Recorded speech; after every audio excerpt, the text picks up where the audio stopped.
We're joined by Peter Wedderburn, the man who's spent over 20 years at the helm of some of London's most loved running events. As the long-time race director of the Hampton Court Half, the Kingston Half Marathon and the Kingston Breakfast Run, Peter oversaw races in which over 100,000 runners crossed the finish line. He may have retired from race directing Quicksilver events, but he's a passionate runner and an active member of the Stragglers Running Club. Peter, it's great to see you again. Good to see you, Tom. We thought it would be fun to catch up with you and fire off some quick fire questions about your experience as race director and hear more about what you've been up to since lowering the race director's flag. Okay, that's great. Yeah. So, an easy one to start off with. What's your favourite memory of being a race director? Well, I think it was about 5 years in when I did a race. It was a Kingston Half Marathon, and it went without a glitch. And I thought, yes, I can do this. So what's your funniest moment you have ever witnessed on race day? I think it was probably, again, it was a Kingston Half Marathon, and we had biblical rain. And everybody who was finishing was looking as if they swam in the Thames rather than run alongside it. But everybody was in a really good mood despite that. What do you miss the most about running Quicksilver events? I think the camaraderie. We had a great team, lots of helpers, people who worked on the event and volunteered, as well as the organisation team. So yeah, I miss that, but with fond memories. What do you absolutely not miss about being race director? Probably the very small minority of runners who whinge about everything at the end and can pick faults with anything that you've done in the organisation. They see all the things which go wrong, but they don't make any mention of all the things that went right.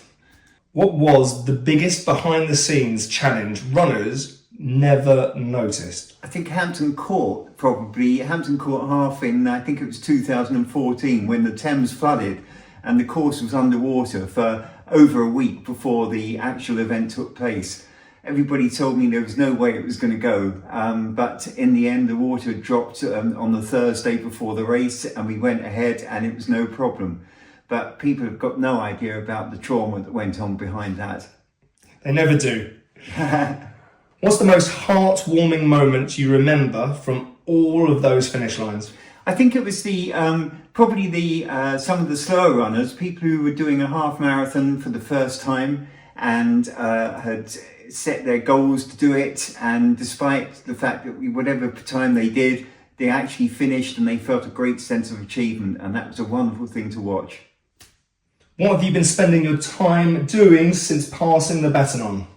I've continued to have an involvement with running, certainly. I mean, I'm still working with Runfest to some extent. I work with the Stragglers on the Cabbage Patch 10 event and River Relay and various other club events. And I've also been doing some writing, actually. Yeah. What sort of writing? Well, I've written a novel called Pisceum. Seamless plug. What's it about? It's an eco-thriller. It's about a genetically modified fish and introduced into a lake, which unfortunately things get out of control. And is there any sort of link with local, with Teddington or Kingston or? Yeah, the sort of towards the end of the book, there's a big piece which is around the outside the Anglers pub, in fact partly in it, at Teddington Lock, and also down at Richmond at the Half Lock. Brilliant, can't wait to read it. Peter, thank you very much and look forward to seeing you at the next event. Thanks, Tom.